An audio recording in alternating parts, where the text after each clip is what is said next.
Well, the reason why what we call down ballot elections are so important is because actually Congress, the House of Representatives, of which I'm a member of, and the Senate, actually make the laws that impact people. We are the ones that pass the laws. It's up to the president to execute the laws or to implement the laws, but it's up to us to make the laws. So for instance, a really important law we just passed and just got signed into law by the president was a bill involving heroin and opioid addiction. We're going back after this break to hopefully pass some really important mental health reform bills. We pass bills affecting tax structure and things affecting jobs in the economy, things affecting people's health care. So we actually, and that's why I think it's so important for young people to pay attention and to look into who the candidates are before they go into the ballot box. So they can see what we believe in. Mm-hmm. And a great way to pay attention is on social media, quite honestly. Whether it's to follow me on Twitter, or I'm on Snapchat, or on Facebook, Instagram, and see what we're doing and get an idea of the things that I think are important. And of course, our website tells what our positions are on a lot of things. And then finally, I will just share with you that people can write into us or call and ask our opinions or what kind of positions we're taking. So my office has responded to over 100,000 letters in my first term in office. So of people letting me know what they think and then us responding on our position. So it's really important. We stand for election every 2 years. The Senate stands for election every 6 years. And so the House of Representatives is supposed to be the mood of the people. That's why we stand for election under our Constitution so often. So if the mood is incredibly unhappy with how I vote or how my office works with constituents, they can vote me out. If they agree with the direction, now Congress, it's very difficult to get things done in Congress because in order to move things forward, it needs to be done often in a bipartisan manner.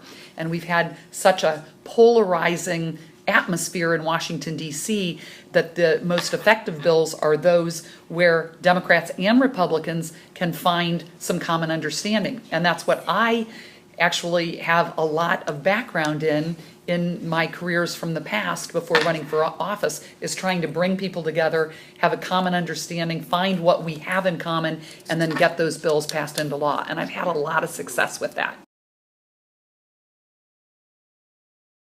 Well, that is a terrific question.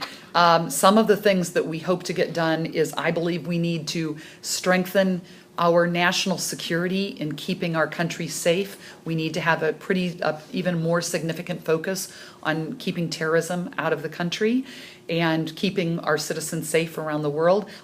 Which goes along with strengthening our military. I'm very concerned about our military readiness. I've got a bill very focused on what's called biodefense, which is keeping our country safe and making sure we're prepared for things like Ebola, Zika, if there was a smallpox outbreak or an anthrax outbreak. So I want to get a bill passed to try to strengthen our country's readiness for that. But also importantly, want to make sure that people have jobs when they come out of college, or that their parents have jobs. Young people's parents have the opportunity. We've got to stay competitive. And we want to make sure that we keep jobs in this country, that they all aren't going overseas.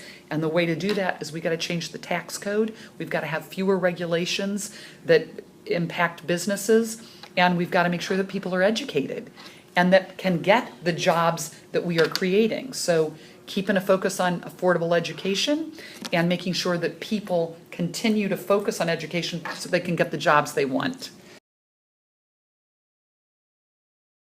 Well, I used to be on the Education and Workforce Committee. I'm now on what's called Energy and Commerce. But, for instance, I just had a great meeting yesterday with President Daniels over at Purdue and visited, and Purdue has done an amazing job holding the line on tuition.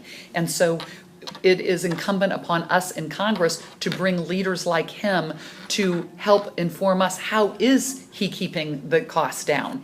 And what are the things that other colleges can learn from President Daniels and other colleges and universities who are doing that? Because it's very hard. I appreciate that. But I think trying to make sure that college is affordable is key to success for so many people. And so we in Congress often take a look at the federal student loan programs, but we are bringing in the colleges and universities and asking them, how are they being transparent and accountable for the taxpayers' dollars? What are their graduation rates? How are they modernizing how they teach? How are they adapting with online learning? There are just so many things that we have the best, I think, university system in the world, but how do we keep up with technology? How do we keep up with how young people learn and are learning, which is different than how I learned? And so those are the things that I think are really important for us to focus on. This November. Well, thank you. First and foremost, I went to Congress very focused on being a voice for young people. At the time I ran, my son was 18, my daughter was 21. I felt like we haven't communicated enough with young people to know what they care about. So I've spent a lot of time listening and learning from young people and to try to be a voice for young people. I actually am on a millennial task force in Congress trying to make sure that we're communicating. I've tried to be a leader on social media with use of social media so that I can communicate with young people and they can communicate with me. But I think that the things that I think all people, regardless of their age, care about, it is education, it is jobs, it's keeping their communities and their countries safe. And those are the things that I'm going to be very focused on. I would like to. Well, I appreciate, and we always want young people to be involved in campaign. They can go on susanbrooksforcongress.com and sign up on our website to be a volunteer, and someone will contact them. That's probably the best way, susanbrooksforcongress.com. But we also are on Facebook and other social media, Twitter, but I think the best way is to go on the website and to sign up to be a volunteer. Volunteers can mean working the polls on election day. It can be walking in parades. This fall, we've got some parades coming up, and we're always looking for volunteers to participate in parades. It can be working at a campaign headquarters, and our campaign is located at 93rd and Meridian. I mean, there are lots of ways we can get young people involved in the campaign, and I would encourage them to get involved in campaigns. Would love it if they'd be involved in mine. It can be putting out yard signs or having a yard sign in their yard. It can be wearing my t-shirts. I mean, there are lots of ways that people can volunteer and can be a part of it. I'd love to have Chatard students a part of it. All right. Thank you very much for your time. Thanks, Jacob. Okay, thanks.